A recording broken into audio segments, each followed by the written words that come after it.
Welcome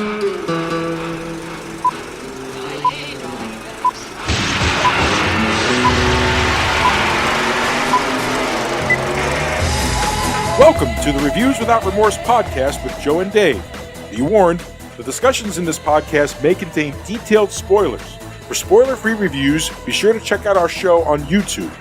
Enter at your own risk and enjoy the show. Now that we know who you are, I know who I am. I should have known way back when. You know why? Because of the kids. They called me Reviews Without Remorse. I am Joe, who didn't break one bone, who doesn't have a scratch on me. And my partner, who's probably jacking off to the Japanese comics, is Dave. You son of a gun.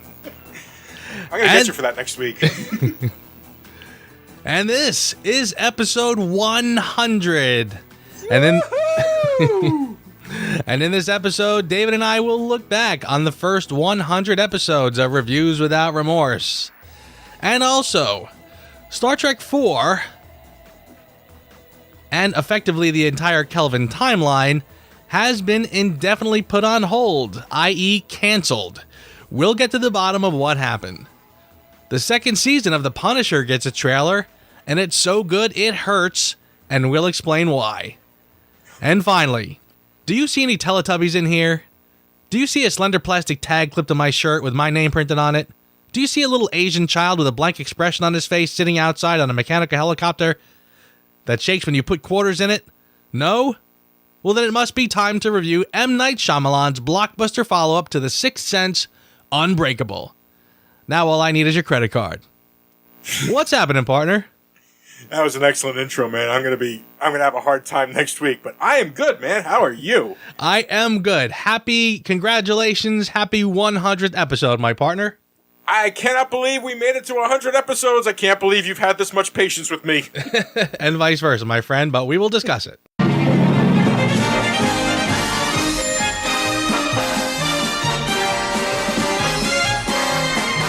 Holy cow, 100 episodes. I really, honestly, it's been a blur. I cannot believe we're already at 100 episodes. I can't believe not only have we been at 100 episodes, but personally speaking, I am nowhere ready to quit at all. I want to keep going as long as I possibly can. I think the next 200 will be just as fun, if not more so. And I honestly, not one for patting myself on the back, but dude, we have not missed one episode. We've done one episode a week for over 2 years now, or going on 2 years, I guess. Yep. And we have not missed one yet. No, we have not. We've been, maybe a little late here and there, but nothing really too out of the ordinary. 100 episodes easily.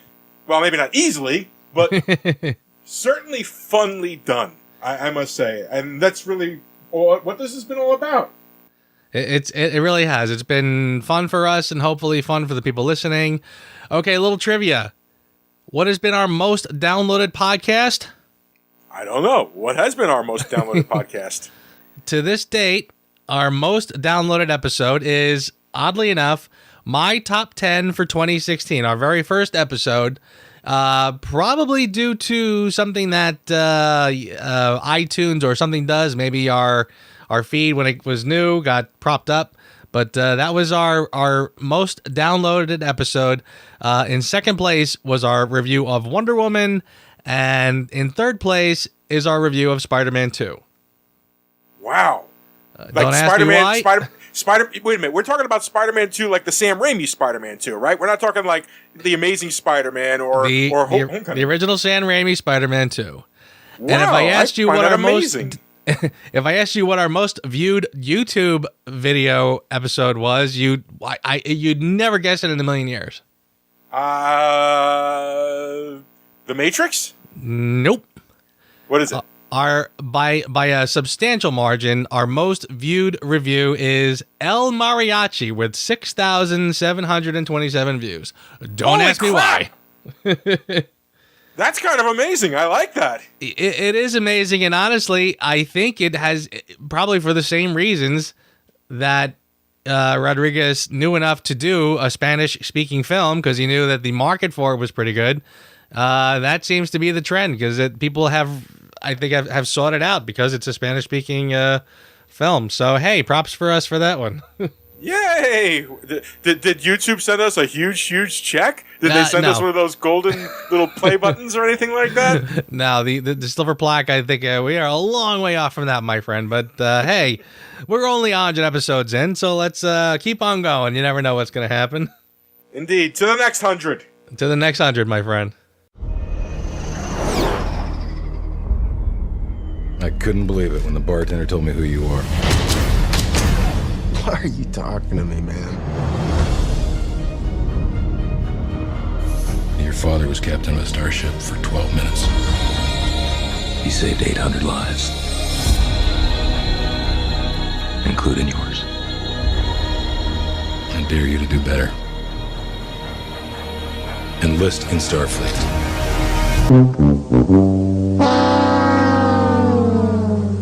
So, not too surprising. Well, kind of surprising, and Star Trek 4, the next in the Kelvin timeline, has been shelved. A lot of factors involved here, and I confess I've got some mixed emotions on this one. But my friend, are you sad? Are you not sad?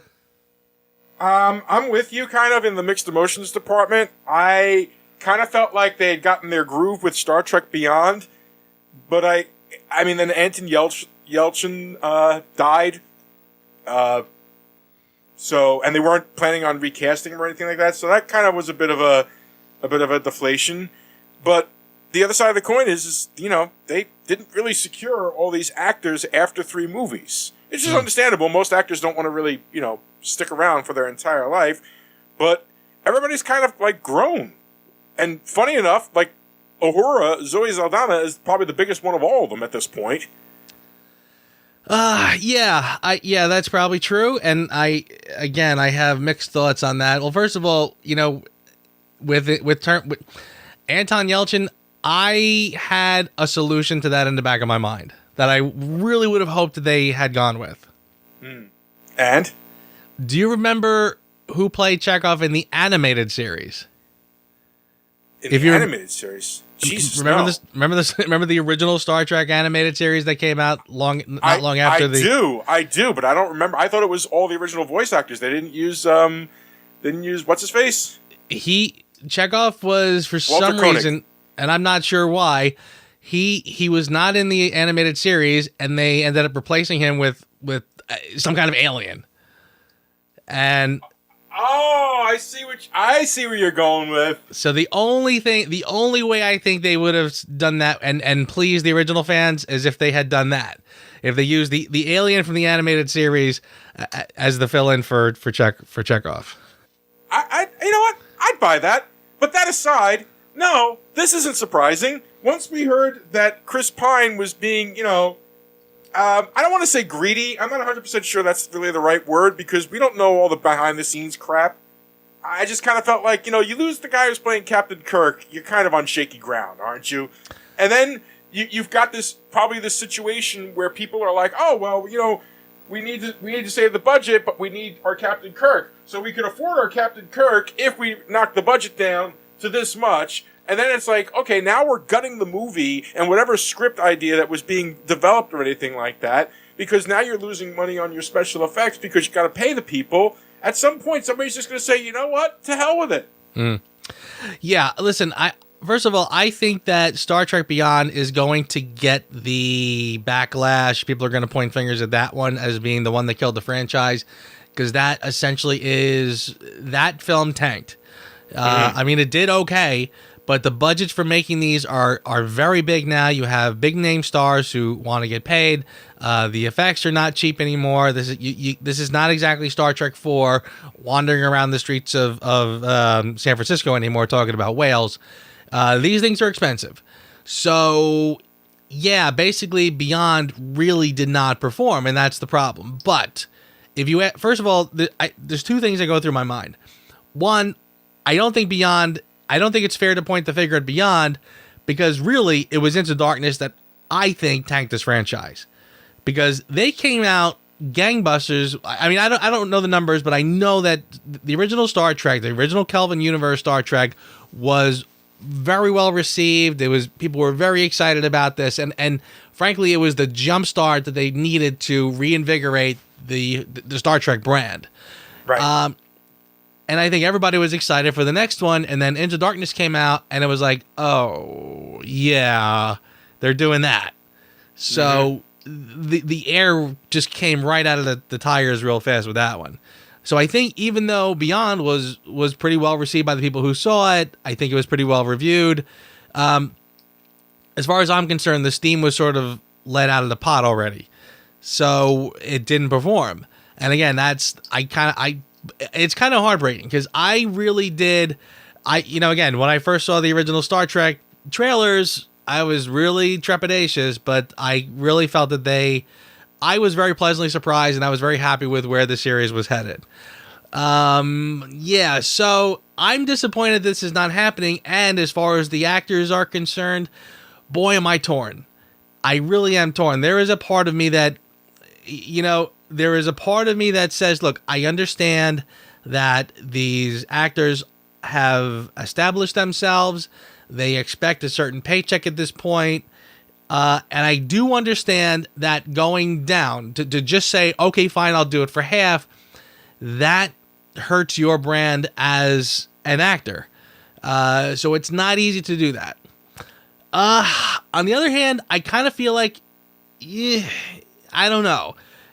Part of me just says, these guys are just a little too big for their britches, and I know you're successful now, but you can still show up at your high school reunion.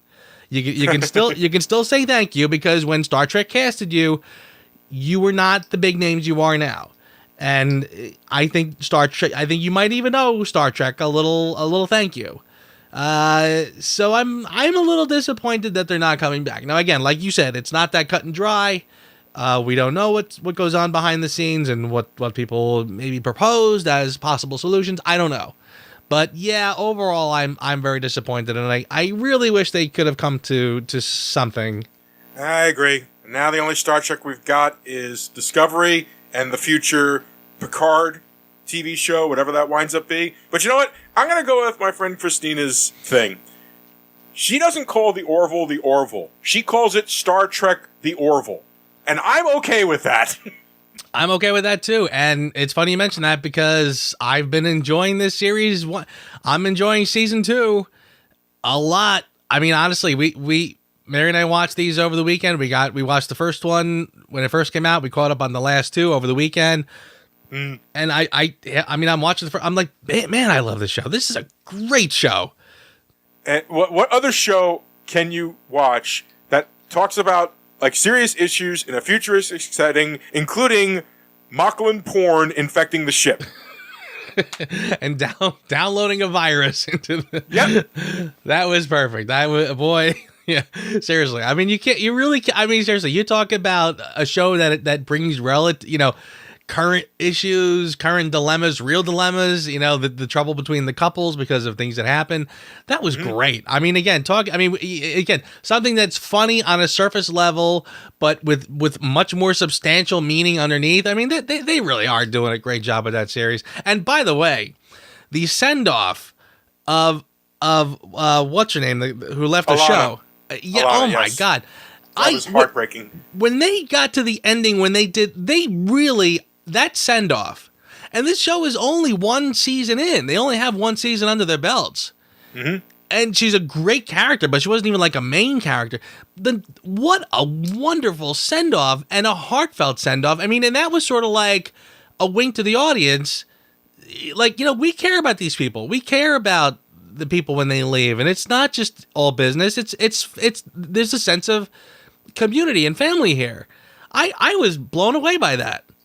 Yeah, that was a devastating surprise. Hey, weren't we talking about Star Trek? Oh, right, we're still talking about Star Trek. Never mind. Yeah, this qualifies, and yeah, I mean, again, I've been long done with that Discovery. I have no interest in. Someday, maybe somebody's gonna tell me, okay, they're kind of getting it back. Come on back, give it another shot. Maybe when that day comes, but I'm not hearing it yet. So yeah, it's disappointing. I'll be there for STD. Because that's just the masochist of me. Yeah. And because one of us has to do it. You know, I dipped my fingers into the Titans water, and it turns out water wasn't as bad as I thought it was going to be.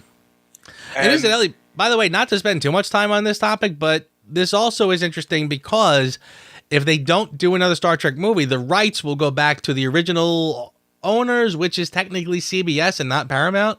Correct. So this could change hands again, and you know that could open up a different door for Star Trek. I don't for one second think that Star Trek is gone forever.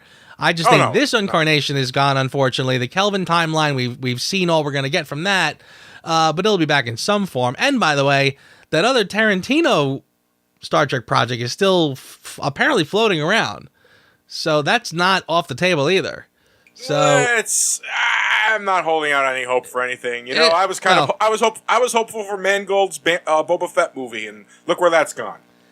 Right, but again, I kind of feel like the Tarantino is more of a possibility now with no other Star Trek in the theaters. I mean, put it this way, somebody at the studio might have been laughing at this, but now that the whole Kelvin thing is just completely off the table, they might be saying, let's take a look at that Tarantino thing again.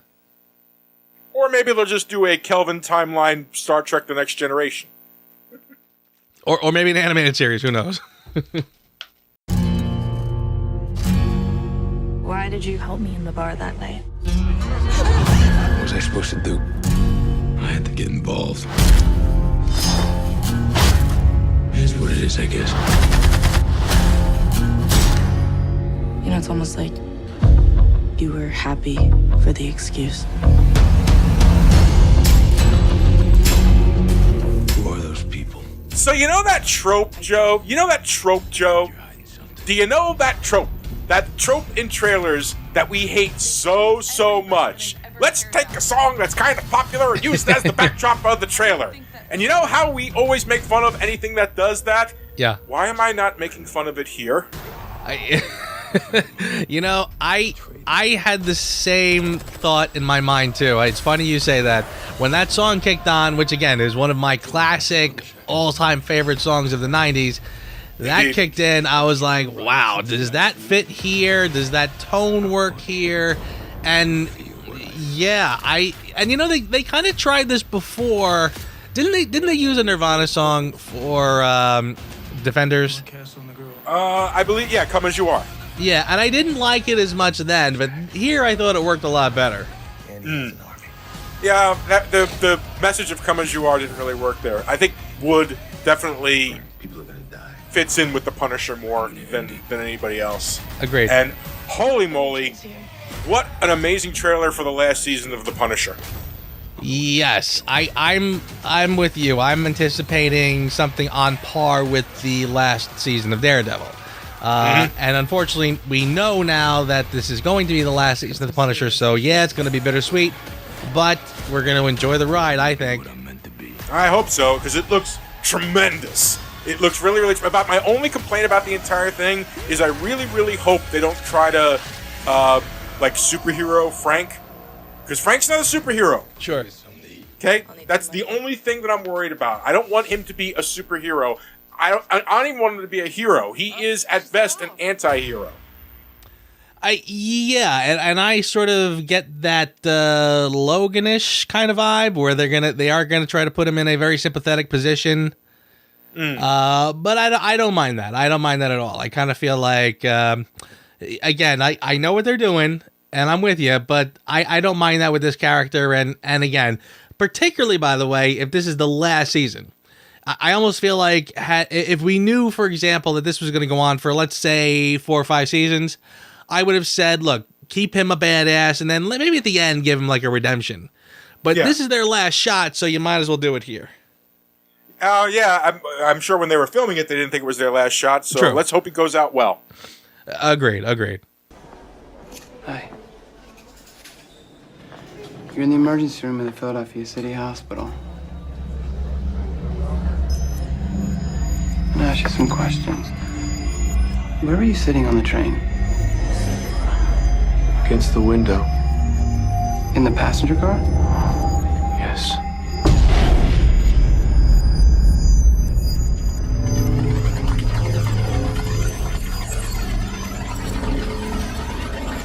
You're certain you were in the passenger car? Yeah. Where are the other passengers? An ordinary man makes an extraordinary discovery when a train accident leaves his fellow passengers dead and him unscathed. The answer to this mystery could lie with the mysterious Elijah Price, a man who suffers from a disease that renders his bones as fragile as glass. Written and directed by M. Night Shyamalan. Unbreakable. You said glass. 1 week from today, we will be discussing Glass. Yes! So, this movie came out November 22nd of 2000. Now, before we start anything else, there's a mindset you need to get into with this movie. Okay? This is a movie that when we saw the trailers, we were going to go see it simply because M. Night Shyamalan had done The Sixth Sense. And we didn't quite know what to expect. The trailers were kind of, semi-vague. There was some talk of comic books, but nothing like that.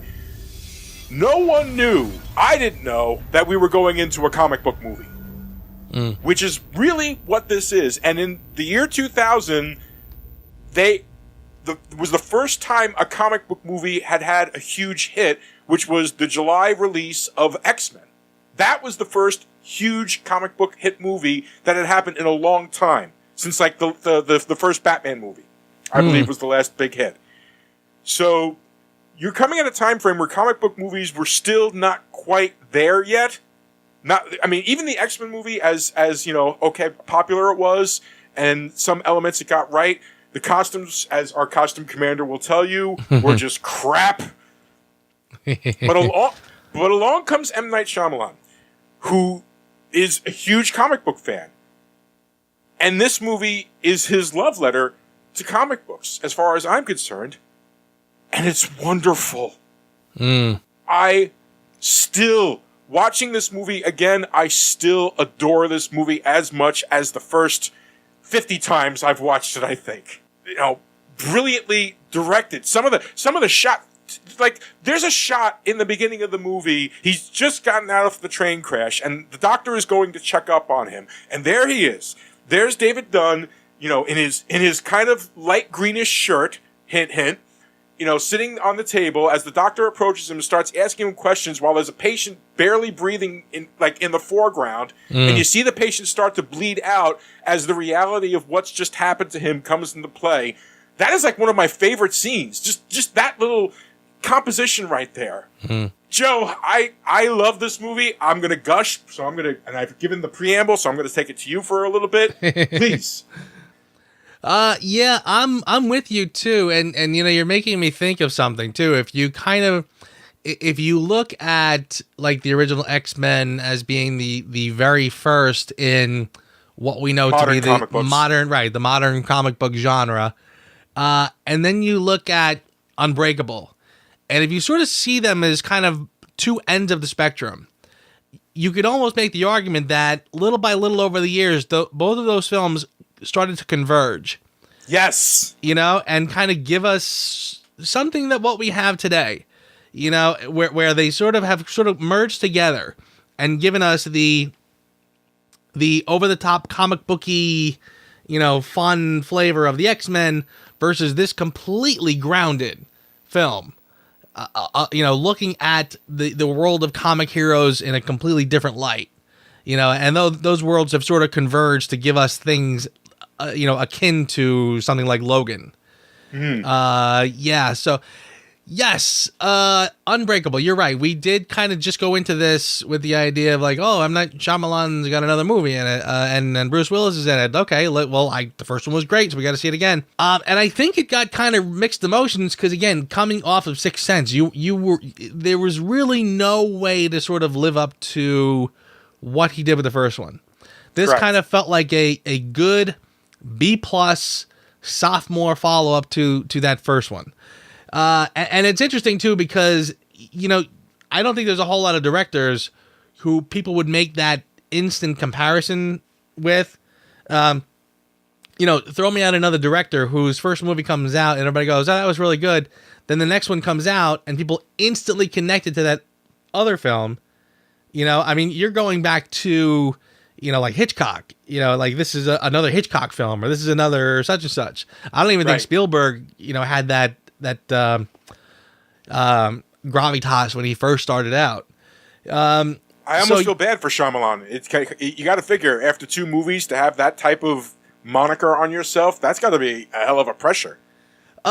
Yes, it is. And I will say that some of it is a tiny bit self-inflicted, because I kind of feel like he painted himself into a little bit of a corner by doing some of it. I mean, he was kind of the guy. I mean, seriously, there's a reason why Robot Chicken loves to goof on him and go, What a twist! you know, I mean, that was what he was going for at the time. And plus he kind of, you know, painted himself as Hitchcock by putting him, you know, doing cameos in all his films, the way Hitchcock did. And, you know, and again, I'm not knocking on him for that. I'm just saying that he really did kind of come out of the gate as strongly as he could, you know, and that's fine.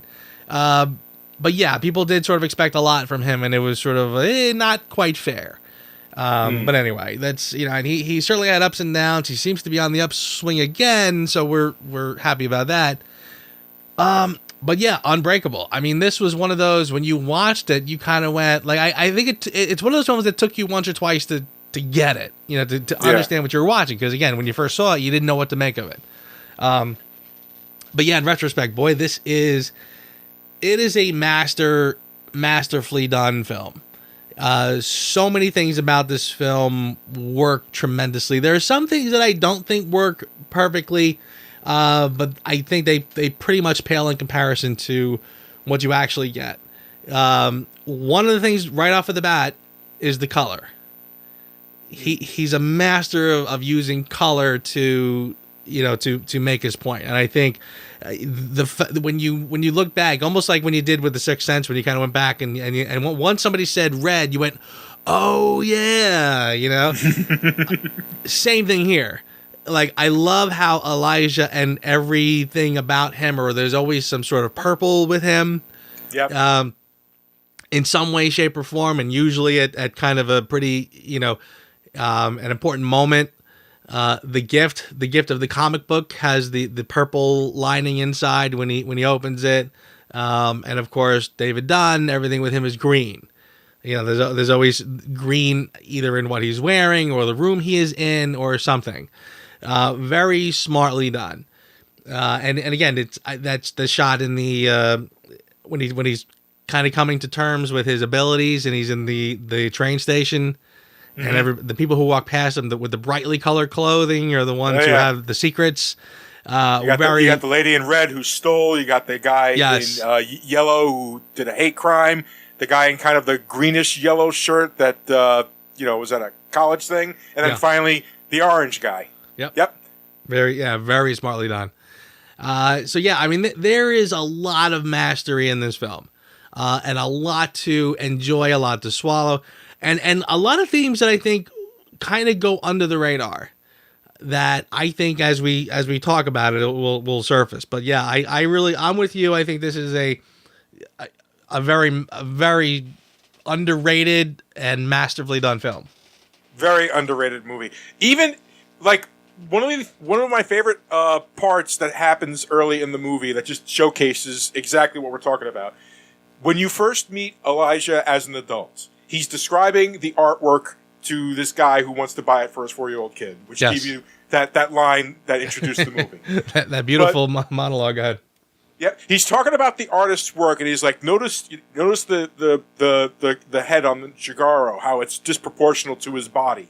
And then when it cuts to a shot of him, with the way his hair is in his head, and the way his suit is cut, his head is disproportional to his body. Just like the bad guy he just described. It was little stuff like that I loved. Yes. Later on in the movie, like the squareness of the hero's jaw. You know, very much like Mr. Willis's square jaw. It's like every little element is there. And then later in the movie, when the mother talks about how, by the size of his eyes, how wide his eyes are, you can see because he sees more than the good guys see, and so on and so forth. And Samuel L. Jackson's got some big frickin' eyes, man. That is just, those little elements are things about it that I loved. the fact that he was able to combine, you know, an exposition-y style dialogue and yet still do what is essentially comic book stuff with letting the picture tell the story. There's that sequence. There's that whole sequence where Mr. Glass is chasing the guy that David, scared off. Okay, there's really no words. You don't have to say any words. You know why he's going after the guy, and the entire sequence just happens quietly and heartbreakingly with every single step he hits as he goes down, until he's upside down and the guy jumps the turnstile and you see the gun, and it's just like. I love that wasn't spoon-fed. I love that they used just the right amount of dialogue to describe what he was looking for. You know, you saw a guy. He mentioned it twice, and he mentioned it in a way that felt natural in the conversation. When David said, I don't know, I just had this feeling of like a silver gun with a black handle. Yeah. And then he reinforces it later on. It's like, or it could just be that you saw a guy, maybe in your mind, your instinct saw a silver gun with a black handle. Mm-hmm. So when he finally sees it, you didn't have to put like a big arrow sign on it or have him mouth, silver gun, black handle, like you would see in most movies. I love, and that's just one example. But it's throughout the entire movie. There is nothing in this movie that is spoon-fed to you. It shows it. Even like, the nature of the relationship between David and his wife. They don't specifically say, oh, we're having problems. They kind of sort of demonstrate that they are as it's going along and in dialogue. It's like, here we are in the middle of the story, and it's like, sometimes I get annoyed. It's like, oh, I feel like they just dropped us in the middle of the story. But as the story progresses, it's weird how it's kind of a superhero origin, but then it's also showing how their relationship grew and then started to slowly deteriorate in reverse. Yeah. As the movie progressed. It's like any question that I would have about why would they just drop us in like that, as the movie progressed, it answered. Yes, I completely agree with that. And, one of the things I absolutely love about this film, which I think a lot of people don't really take notice of, is the stress on, like you said, the relationship between him and his wife. They're basically estranged. Mm-hmm. And I don't think it really sort of comes together until the end that it's a very human emotion, especially for a guy. This is a very masculine problem, I think, where he struggles as a man because he struggles with his own place in the world, which is something that Elijah talks about a lot in terms of himself. But I think this is a theme that applies to the character of David Dunn also. Again, he's basically doing what he considers to be kind of just sort of a dead-end job. I mean, it's an important job like anything else, but I don't think he doesn't know his own calling. And I think that's exactly why he and his wife are having problems. And I think when you get to the end and he does understand his calling, he does understand his gifts and abilities, and he comes to terms with what he should be doing in the world, that's when the relationship between he and his wife comes together. They reconcile. Right. And again, I think that is one of the again, most great movies, when you see it, they have, it's almost like you sort of feel like this film is without that kind of hero's journey, but in a sense it really kind of is. And it almost doesn't reveal itself until the end, if that makes sense. No, that's the way the story structure was. And that's actually a brilliant insight. It's almost like a male midlife crisis told as a comic book origin story in a weird way. Yes, very much so, yes. And that's actually some brilliant insight. I like that. It scares the hell out of me. Because, I'm definitely at my midlife point, and I don't think I'm able to lift 370 pounds. Yeah. And I good. Well, and that's something I want to talk about too, by the way, because I do feel like there are some leaps in the film that you kind of have to, depending on how you look at it, it works or it doesn't work. But go on.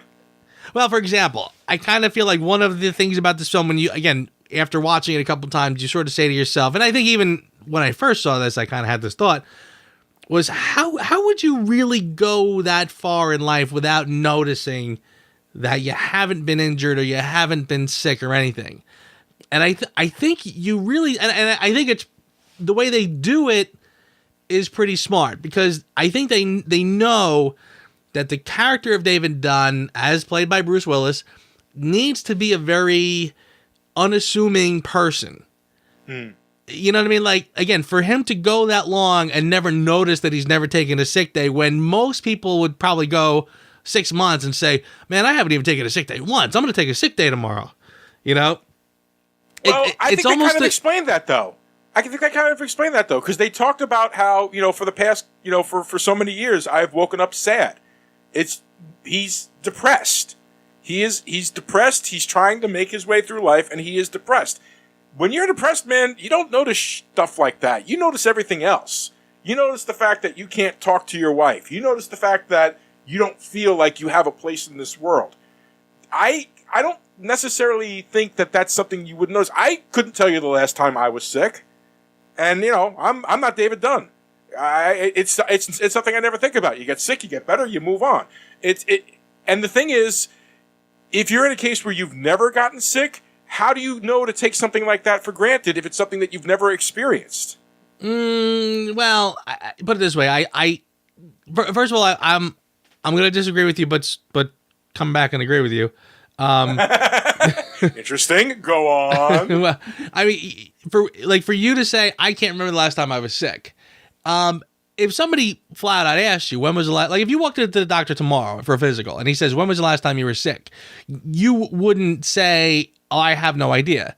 You might not know off the top of your head, but if you gave it some thought, if you asked your wife or whatever, I mean, you'd have an answer. I'm sure you could remember it. I kind of feel like, like to go, I mean, essentially they're saying in his entire life, he's never been sick. And, or more likely what they're saying is his entire life, maybe not since the accident, he's never had a need to go to the doctors. Yeah. But I sort of feel like a regular person would know that. But then again, I mean, you could make the argument that somebody who's sick every 2 months might go 4 or 5 months without getting sick and be like, wow, it's been so long, I never get sick. As opposed to somebody who gets sick once every 2 years. If they get sick twice in 6 months, they're going to be like, wow, I'm getting sick all the time. I guess you can make the argument that if you've never been sick, you wouldn't bother to notice that it was a big deal or not. And again, they do play him as a very, he's not a showy kind of guy at all. No, he's very unassuming. Aloof. He's very, yeah.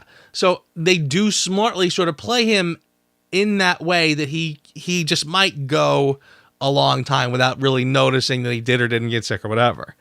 Yeah. So again, as on one hand, while I'm sort of saying it's a bit of a stretch, I am also saying that they play it right and they do it in a way that you could buy it because his character is a certain way. Yeah, I kind of bought it. I could see where you're coming from with it, and maybe it's just the wool over my eyes because I just adore this movie so much. But I never even thought of that as a problem because in my case especially, it happens to me a lot. I don't think about, the times that I've been sick. Like if somebody asks you, did you ever break a bone? I have to think about it. And I know I did. But I can't remember when I broke a bone. I know I have. I've my ankle. I broke my ankle when I was I don't even remember how old I was. But you see what I'm saying, right? On a long enough timeline, if a person is stuck in a mental rut where they are just living their day to day in routine, you don't think about that stuff, and nobody thinks to ask you about that stuff unless you're like going to see a doctor for a physical and stuff like that. And how often do you think he's had to go to a doctor to get a physical? At most, maybe he's had to go for a physical or anything like that. And what do the doctors do? Have you had any diseases? No. Any breaks? Well, I had that car accident. Oh, that's terrible. Blah, blah, blah. There's many reasons why that could have been lost. I can absolutely positively see what you're saying, that it's a stretch. In this particular context, I bought it.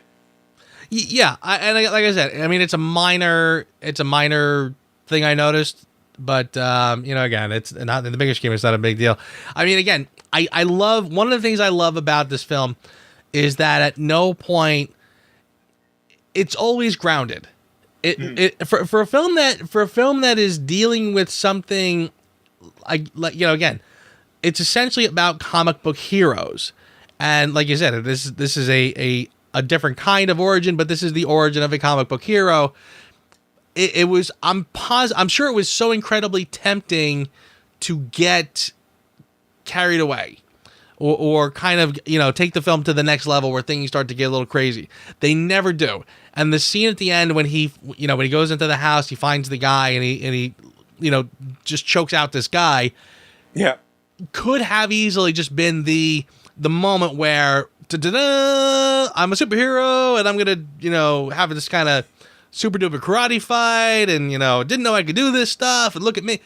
Like, and I feel like there's so many other films in existence today that will do that. Will do exactly that. And kind of give you the, this is the, look what I can do. Oh my God, I got these great powers. And oh my God, look at this and look at that. This one kept itself so perfectly grounded, never got carried away. And they played that that was such a great scene. I love that scene. That's an amazing scene. And a single shot from the moment he puts his arm around his neck till he unties the woman and she slumps down. Single shot. Yeah. And I was watching it. I forgot some things. Like, I forgot that at one point, the guy basically threw him so hard, he kind of flew up into the wall, but still maintained grip on him. Yes, and I was like, I didn't remember that. Where's the wires on that one? That's some good stuff, man. Yeah. Yeah. And you really have to give credit, by the way. It's been a long time since I've seen Bruce Willis really kind of put himself into there you go. Really put himself into a role. Yeah. I was gonna say a little nicer, but yeah. Yeah. I mean, I didn't actually see it, but the Death Wish remake that he just did. I mean, everything I heard about it is just like watching Bruce Willis just sort of sleepwalk through that movie is painful. Like, whether he's playing the doctor, whether he's like an enraged, vengeance-seeking vigilante, every scene he's playing exactly the same way. He's just sort of sleepwalking through the whole thing.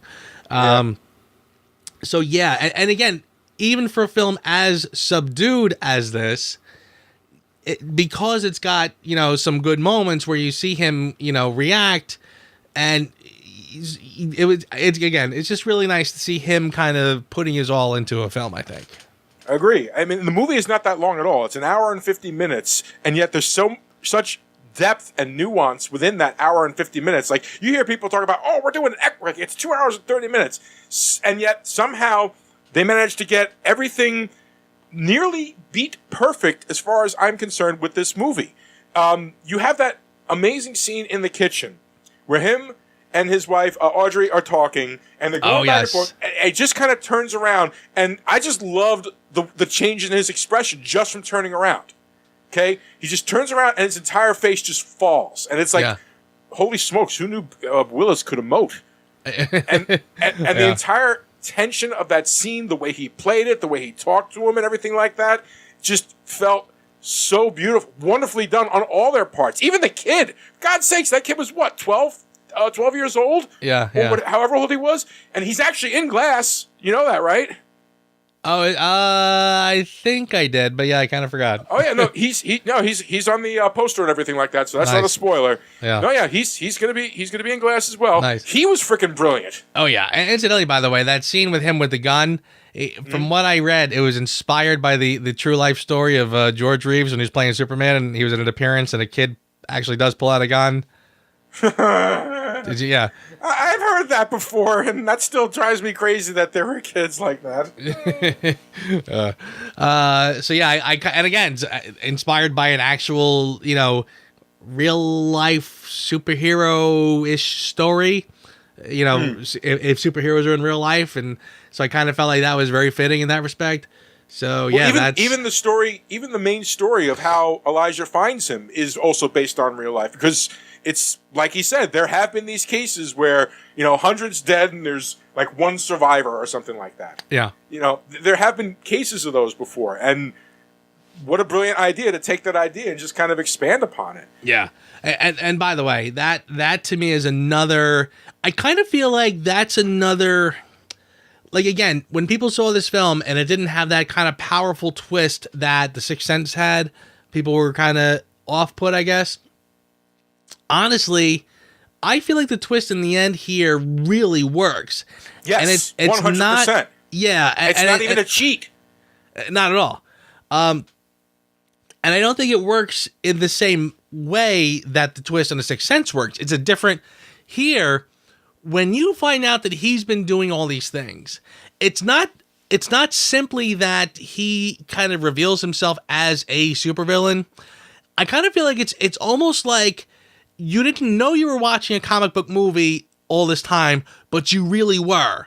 Because that supervillain not only was here the whole time, but he was doing supervillain things.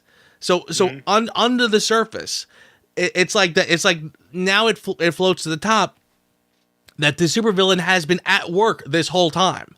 Yep. So it's almost like the reveal is that you really were watching a superhero movie. You really were watching a supervillain in action this whole time, whether you knew it or not. I was one of those people that thought that the ending was perfect. I felt in some ways it was almost better than The Sixth Sense because it fit in with the movie. People are like, I didn't like it. It wasn't, it was surprising. It didn't make sense. It's like, what do you mean it didn't make sense? Did you not watch the same movie that I just watched? How did that not make sense? Yeah. And his little speech to him at the end about, and sometimes the heroes and the hero and the villain used to be friends. Complete opposite. The villains are always the opposite of the hero. And it's like, and that's true. What do you got? You got Batman and you got the Joker. You've got Superman and you've got Lex Luthor. Those are two prime examples right there. What's our big criticism of most of the Marvel films is that the villain is just a carbon copy of the hero. The kind of reverse image of the hero. Same thing, just backwards or whatever. Yeah, no, I'm totally on board with that. I thought the reveal, there was nothing wrong with the reveal. I do feel like that it unfortunately got him stuck in almost a Twilight, M. Night Shyamalan I'm talking about. It almost got him stuck in a Twilight Zone-esque movie maker. Because now everybody was like, oh, it's an M. Night Shyamalan movie, so there's got to be a twist. So... Yeah, and I kind of feel like he's partially to blame for that because I think he was buying the hype right along with everybody else, and he kind of tried to play along with it.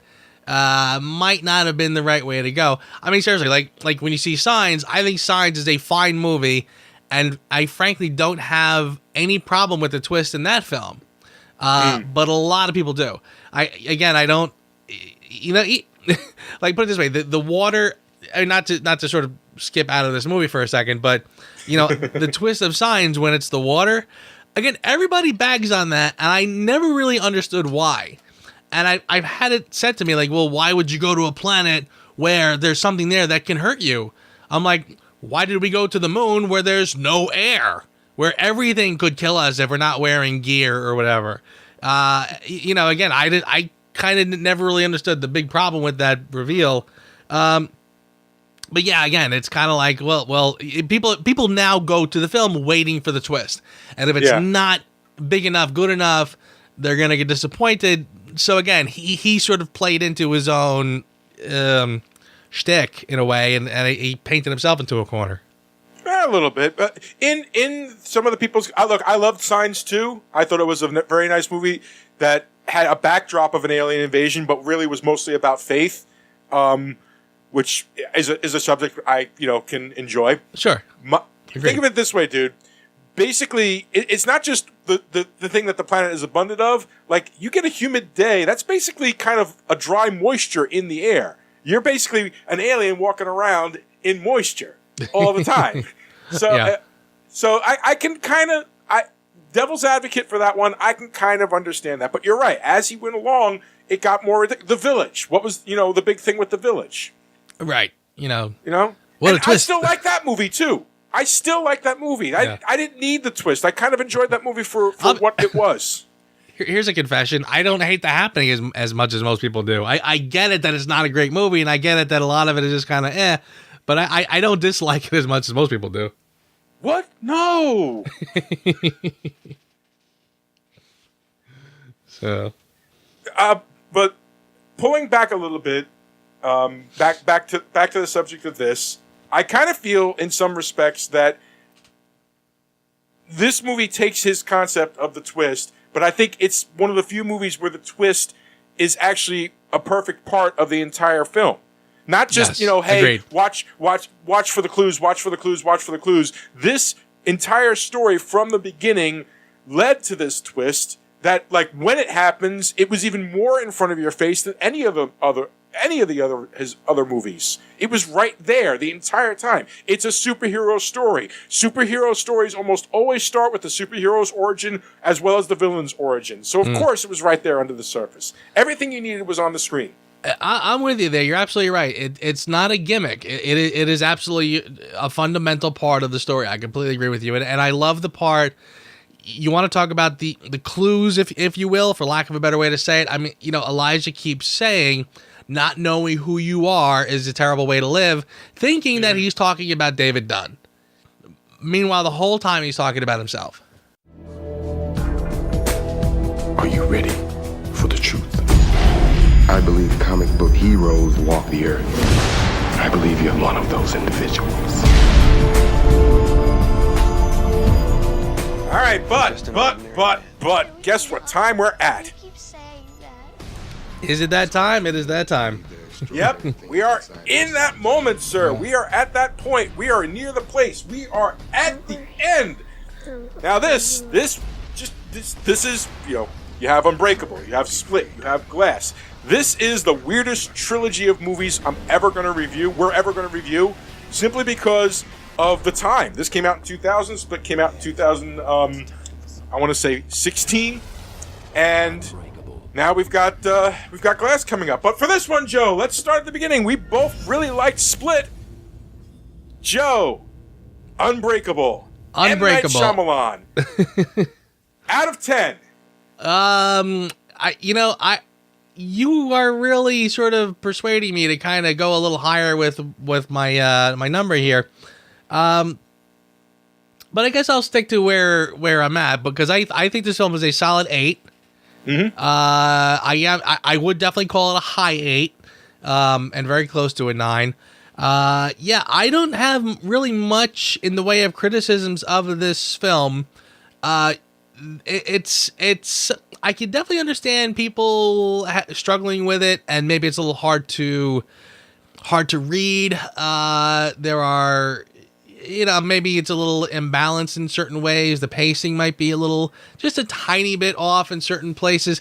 If there's one criticism I have about the film, and this is not my Who Asked You, but it's just sort of a general, I think that a lot of the camera work can be distracting.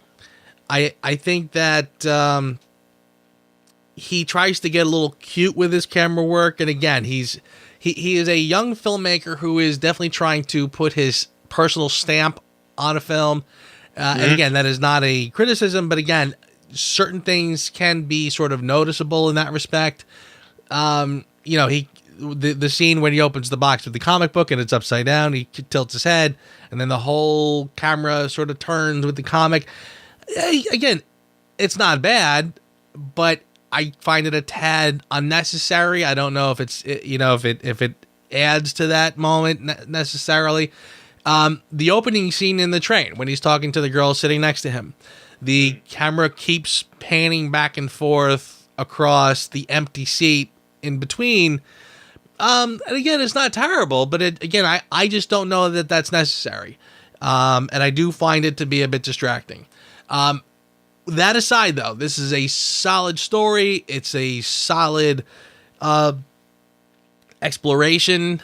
It's a different look. I mean, again, as much as it's about comics and comic heroes on the surface, I think there's amazing subtext to this film that I think most people, even people who love this film, don't really necessarily pick up or talk about it very much. I do think it is about, in some respects, it's a roundabout classic hero's journey. Again, him coming into his own, figuring out who he is, why he is, coming into terms with his abilities and what he should be doing with himself. Again, that affects him as a man, and I really enjoy and respond to that part of it. So yeah, I think this is a tremendous film, and again, I think it's a high 8, but I'll leave it as an 8. And that's fine. That's an excellent score for an excellent movie. I found this movie to be even more resonating today than I did when I saw it back then. In many respects, it's almost a movie that was ahead of its time. I feel like if it had come out in the past 5 years, I think it would have been much more celebrated than it wound up getting. I gave this movie a 9, and I don't even think I have to defend that or even explain why. It's just, it is a solid a comic book movie. It is the type of movie that, like when Zack Snyder talks about, I want to deconstruct comic books. When David Ayer says, I'm going to make comic book 2.0, okay? Somebody did that already and did it really, really well. And it's this movie, Unbreakable. And you know how he could do that? Because they were his characters to both construct and deconstruct, and somehow he managed to do both beautifully. Agreed. In an hour and 50 minutes. Very true, and that is a fine score. I was wondering if you were going to go for a 10, but I think that 9 is that's a perfect score, I think. Oh yeah, no, I mean it's not a flawless movie by any stretch of the imagination, and honestly, my Who Asked You will explain one of the reasons I dinged it. So who's going first? Well, I made you do the score first. So I could do Who Asked You first. Okay. So, I really enjoyed a lot about this movie. I liked how they really, like M. Night knows cinema. He knows to show and minimize the telling as much as humanly possible. Like, even to the point that, like, he did both at one point. He talked about the accident that Audrey and David had, but then when we finally got to the accident and they showed it, all the elements that had come before leading to that mean that you could just play that accident out as is, and we all know the subtext of it without, like some people would have started with the accident at the beginning, and then people have the aha moment. But no, he saved it to the end. After we realize all that's gone before and now, the reasonings and what he was. So when he did do that, where he bent the car door open to get Audrey out of the car, and the guy asks, "Are you injured?" and young David Dunn looks up, we now know that that's the moment where he chose love over a future because she didn't want him to have a football career. Yes. Okay? Beautifully done. And you didn't have to even say anything. Just play it out, because that's how you know what was happening and why it came about. Which is why my Who Asked You is the end title cards explaining what happened next. Ever since I first saw the movie, them stopping, basically in the mid-speech, stopping, and David Dunn called the cops, and they came and found all this terrorist equipment, and now he's in an institution. I'm going to read to you exactly what I wrote. The end title cards explaining what happened next was jarring to me. The rest of the movie told its story visually with minimal use of dialogue that I felt like the titles were a studio note rather than a director choice, and it detracts from the ending. That's interesting. You have me sitting here wondering, do I agree with that or do I not agree with that? Because I almost felt that the title cards, I almost felt that at that moment where things had sort of revealed themselves and you did sort of agree with the film, for lack of a better way to say it, that you are in a comic book film now, that you did step into a comic book film. I almost felt that the title cards were a play on that. That now we're going to, now the hero went and did this and lived happily ever after. This is the prologue. Or the after whatever. I didn't mind it as much as you did, but I can definitely see your point. It did sort of break with what had been up until that point, but I kind of thought that was sort of the whole point of it.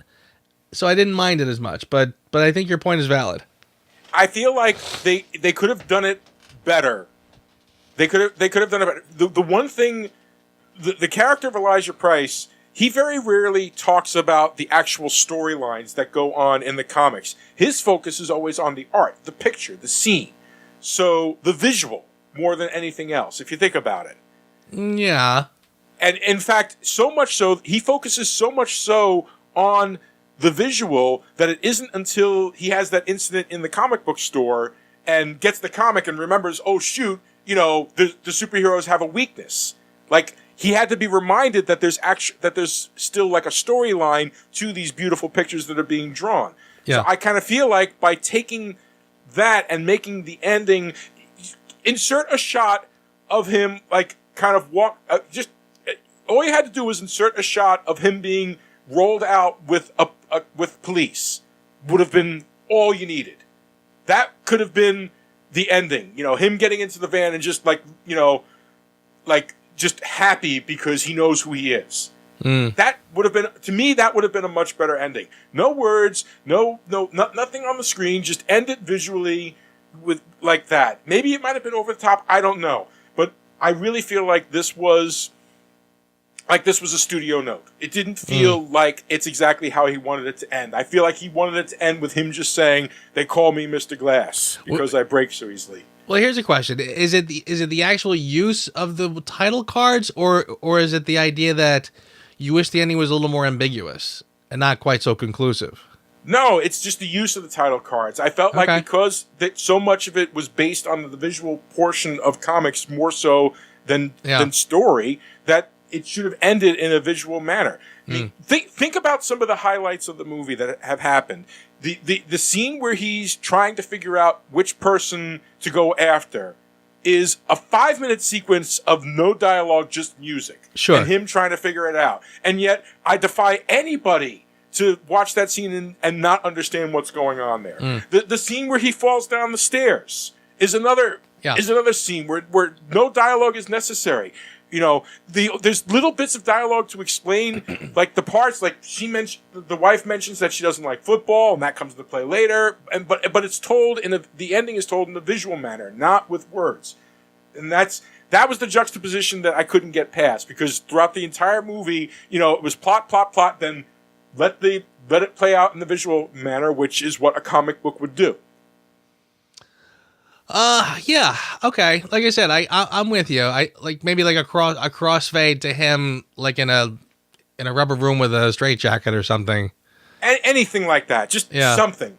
Something, but you know, I can't think of what I would have done differently. From what I've read, I read the original screenplay. The original screenplay does not end with title cards. It ends with him walking out of limited edition. Yeah, so that's why I feel like it's studio note. Yeah, possibly. And I also think I remember when I first saw it kind of being a little disappointed with the conclusiveness of what it was. I would have liked a little more ambiguous ending. Like, you didn't know exactly what was going to happen to these characters afterwards. Well, now we're going to find out. Yeah, well, right. There you go. I will say this. I'm glad that the new film stays consistent with what the title card said. So, but, anyway, okay. So my Who Asked You is a little more minor. It was probably something that if you blink, you missed it. But I do sort of feel like it carried weight, and I kind of to this day don't really know what the point was.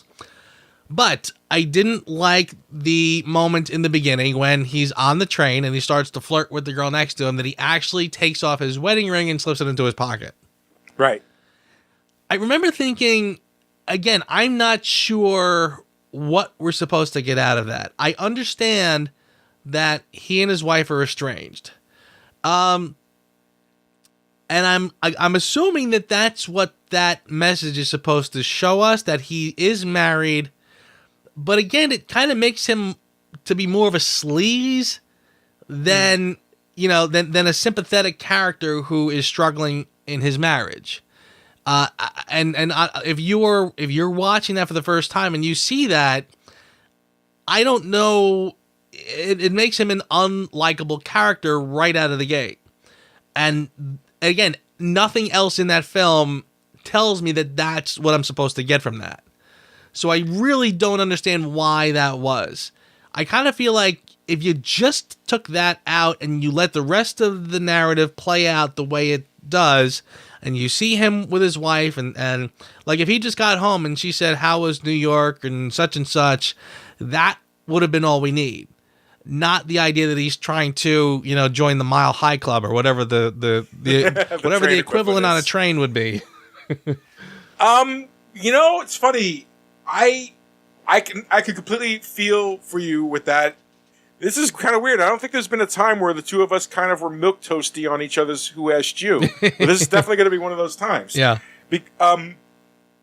Let's just say that from experience, when you're at that point in the process where you're not 100% sure if it's still going to go on or if it's not going to go on, and you're still trying to sort it out, and you kind of keep that ring on as kind of habit/hope, and, nice looking lady sits down next to you, you don't want to scare her off, and you're like, okay, well, could I actually get back out there on the wagon? I kind of, what's funny is, 10 years ago, I would have agreed with you.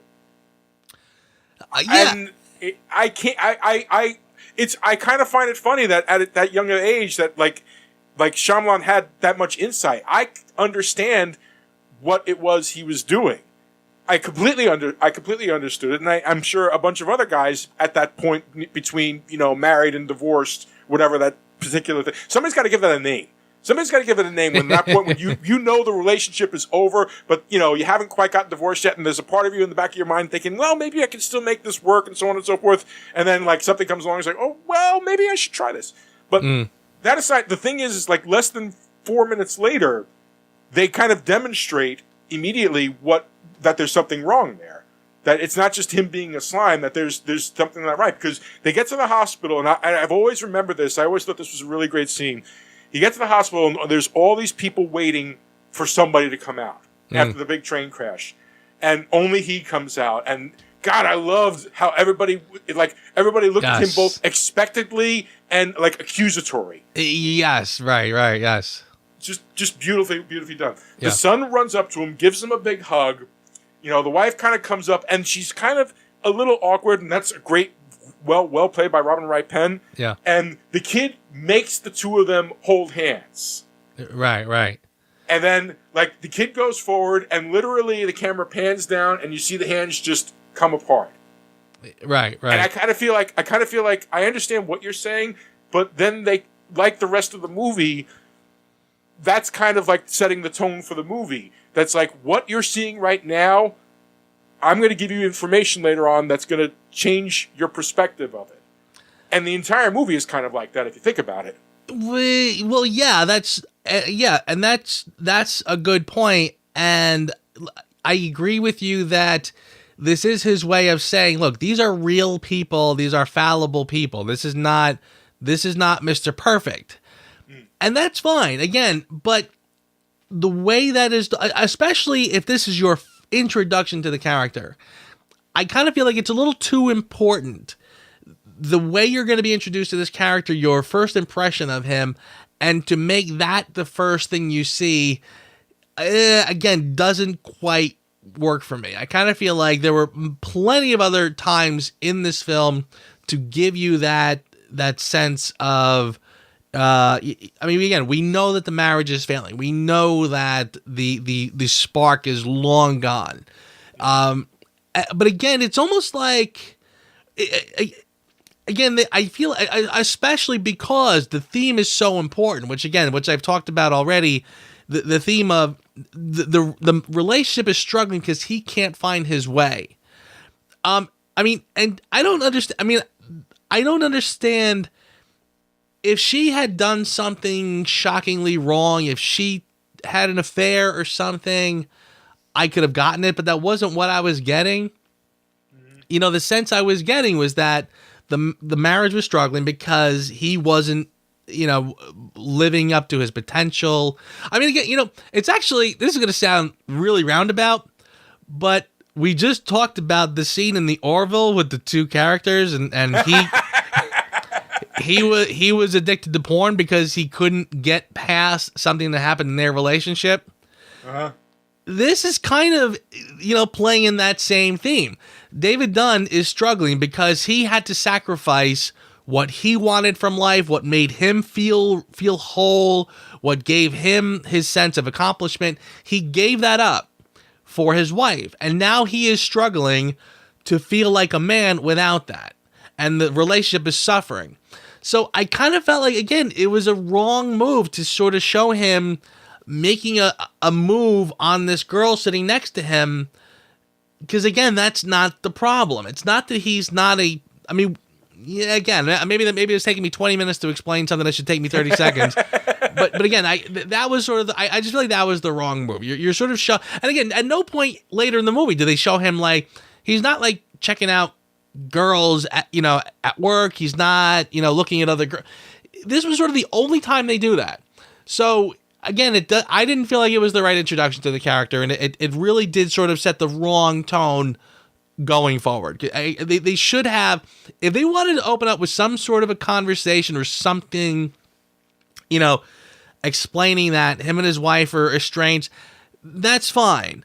Do that. But having him hit on a random strange girl, sticking his ring in his pocket, and then when she blows him off to put it right back on, that was that could have been handled much better.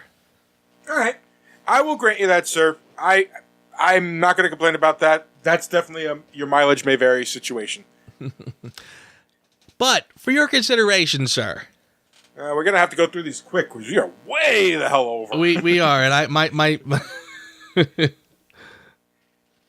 But for your consideration, I'm going to let you go first since I did Who Asked You First. Mine'll be quick because it really is just sort of a sum up of the metaphor for the male who needs to achieve in order to feel masculine. That was I really enjoyed that as the subtext of this film.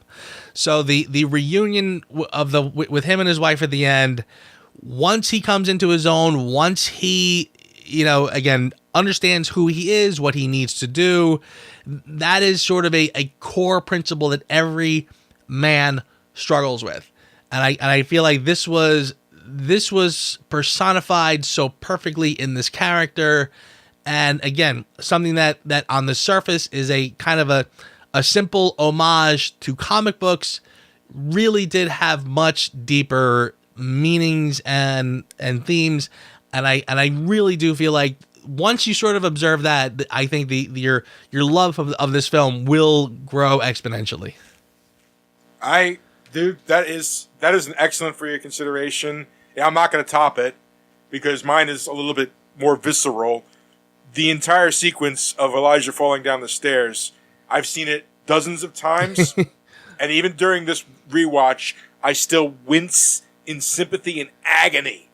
I'm with you with that. And by the way, the only thing you forgot to mention with that is the actual shot of the glass cane. Yeah, shattering at the bottom. I mean, that, again, what a great way to exemplify that idea of him. Like, just, I mean, again, it's like you said, it's, oh boy, is that painful watching him do that. But even that little visual treat is adds to it perfectly. Oh God, it still gives me shivers. And God, man, was frickin' Jackson firing on all forms or what?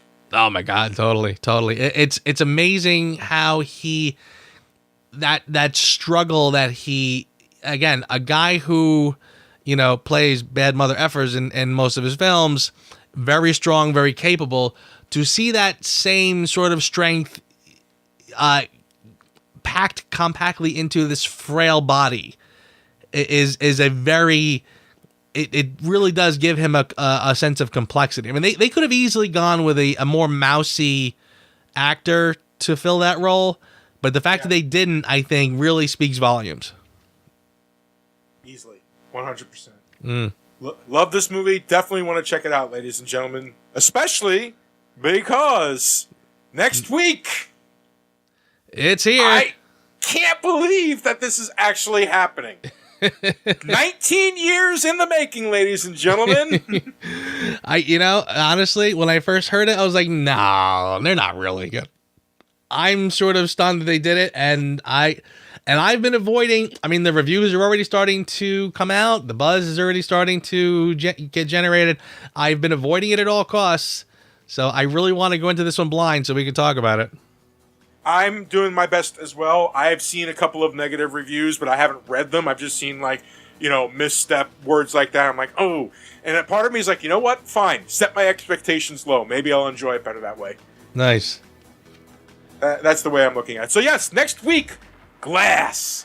The final part of the Unbreakable trilogy. Started with Unbreakable, went to Split, Glass. It's coming next week to Reviews Without Remorse on Birdhouse episode 101. There you go. Looking forward to it, my friend. And again, congratulations to you and me on 100 episodes. I can't believe that we're here, and it's been a terrific ride, and I've enjoyed every bit of it. Indeed. I'm sorry, I'm just kind of a little emotional. I'm like, I can't believe we've done 100 episodes, and I can't wait to do 100 more. But thank you, sir. You have a great night. You too, and I will see you here next week. Thanks for listening to the Reviews Without Remorse podcast with Joe and Dave. Join us here every Thursday for a new episode, and be sure to check out the Reviews Without Remorse channel on YouTube for spoiler-free reviews of new releases. If you enjoyed this podcast, please consider becoming a Patreon. You can find our page on patreon.com/reviewswithoutremorse, one word. As little as $1 a month goes a long way. All clips in this podcast are for commentary and critique and is considered fair use. No copyright infringement is intended.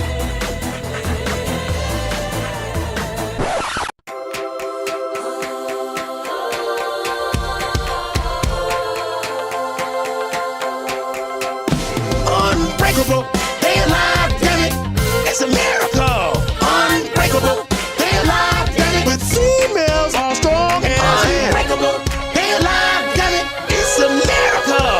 Unbreakable, they alive, damn it. That's gonna be fascinating transition.